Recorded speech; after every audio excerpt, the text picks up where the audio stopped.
right, hi everyone, and welcome in. I know it's pretty early, so thank you for being here. So, as you mentioned, my name is Rylie, and I'm going to be talking to you a little bit about something that's really important to me and the work that I do.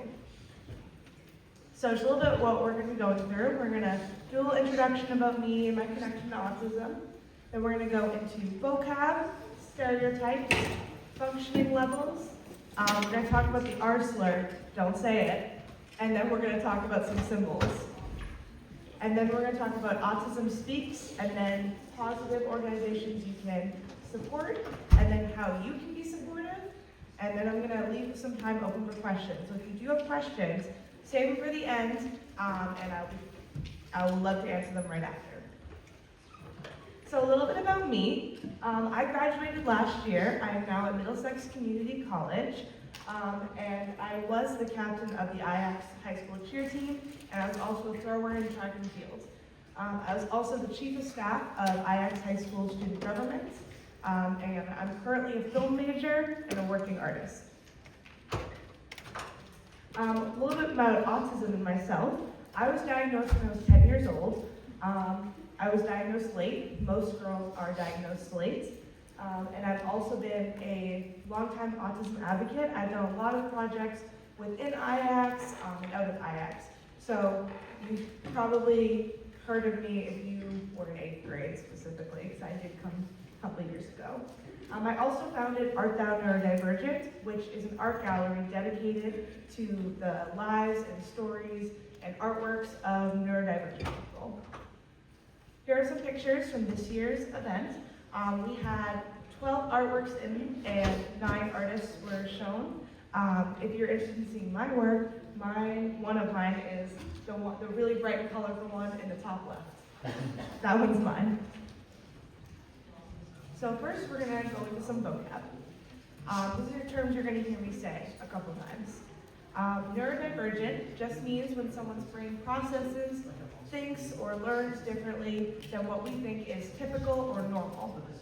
This is a huge umbrella term for tons of different things like autism, ADHD, dyslexia, and so much goes into that. But then on the flip side, there's neurotypical. And neurotypical is someone's brain who thinks, behaves in a way that we would see as typical or normal, because there really is no normal. Then masking. Masking is when a neurodivergent person hides or masks their traits to make them seem neurotypical. And this can be very, very tiring for that neurodivergent person because you're pretending to be someone you aren't the entire day. And then stimming. Stimming is repetitive physical or vocal movements. They can be done at any time, but often they're used as a self-soothing technique when someone who is neurodivergent can be worked up or overwhelmed by something. But they, like I said, can be used when you're happy, sad, anything. Common stims that you'll see are hand flapping, repetitive noises, rocking, jumping, spinning, hand flapping. If someone's jogging their leg, that could be a form of stimming. It's almost always seen as disruptive by peers and other people, and a lot of people perceive it as being something that is weird, which does cause people to mask those stims and those traits, and then just eventually it can very much overwhelm them with that. So some stereotypes surrounding autism. I want you to think of an autistic person. Most of the time, you're going to think of someone who is male, they're rocking back and forth in the corner, or they're non-speaking. That is the most typical view of autism and what most of the research is done on, which causes a lot of females to go undiagnosed. But it is different for everyone. While a lot of people can fit that mold, majority of people with autism don't. And that's why it's really important that we broaden our perspective of what autism can look like or sound like. So now I'm going to go into functioning levels. So most of the time, you're going to see functioning levels and you're going to think of less autistic or more autistic, or high functioning or low functioning.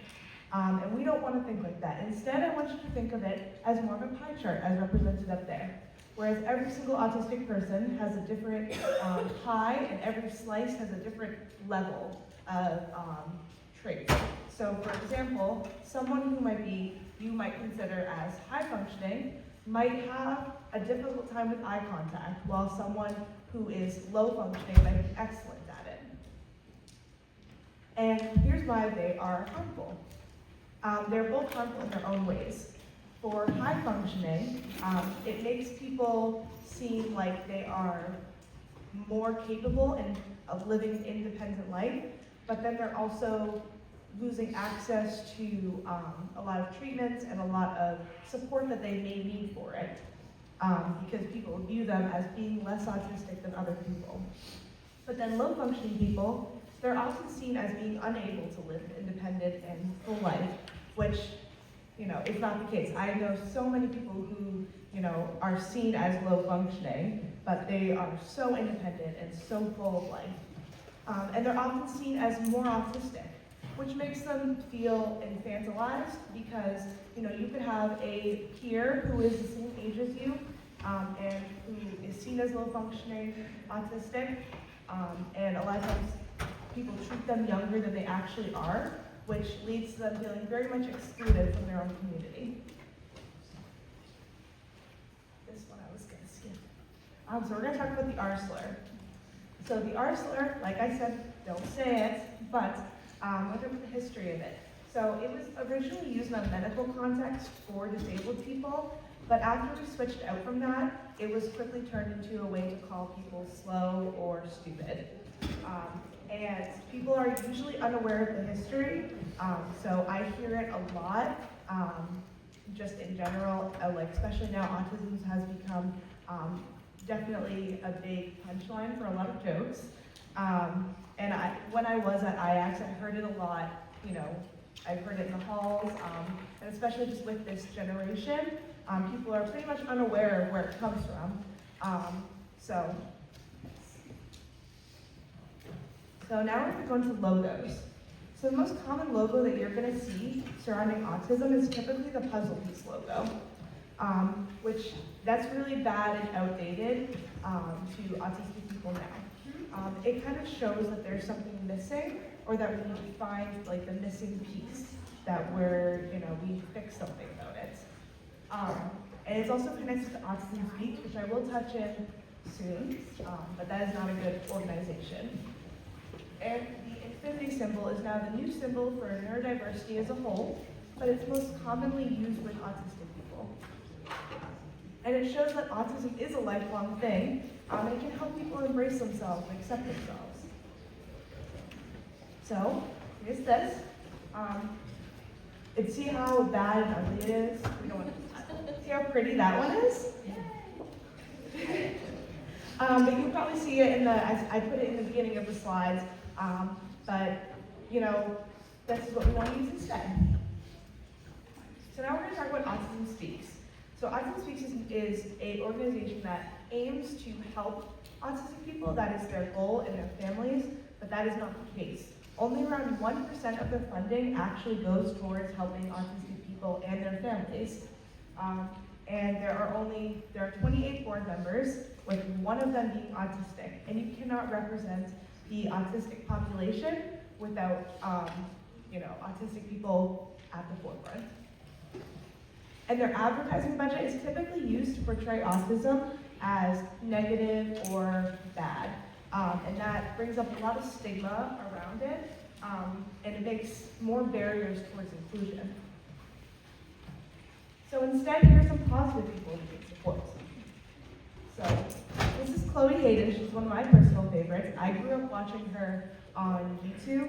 She started out as a One Direction YouTuber, and then she switched into she's a very big speaker around autism. She's also an actress, and she's very good with the youth. And she's also a strong autistic female influencer, which, like I said, we don't typically get many positive viewpoints of female autism in the media, especially. So she's really pushing towards that. Now, the Autistic Women in Non-Binary Network. So they are working on changing stereotypes and misinformation, and they provide support for meals, groceries, rent, healthcare, etc. And they also empower autistic and LGBTQ+ people to fight for justice.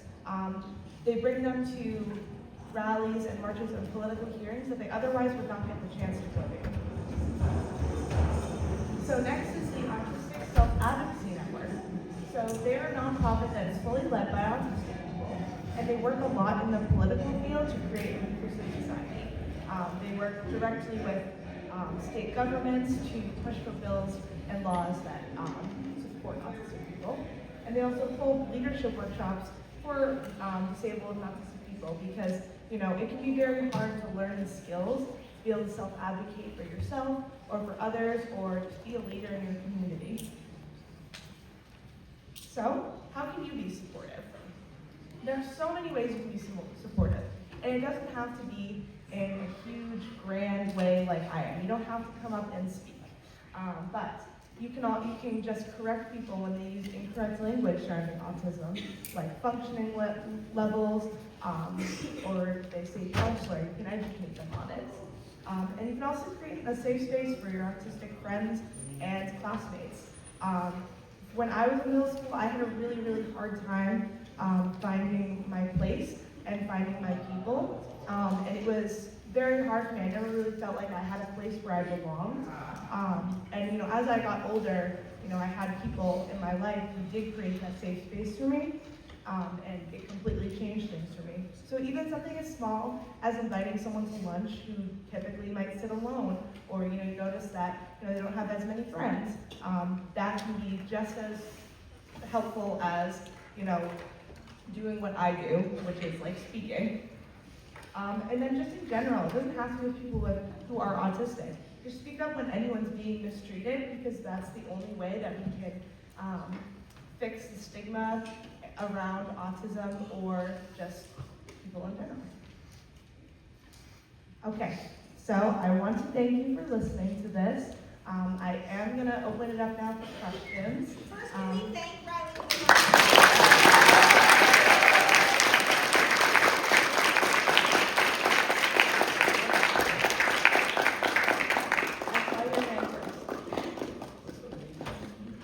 What?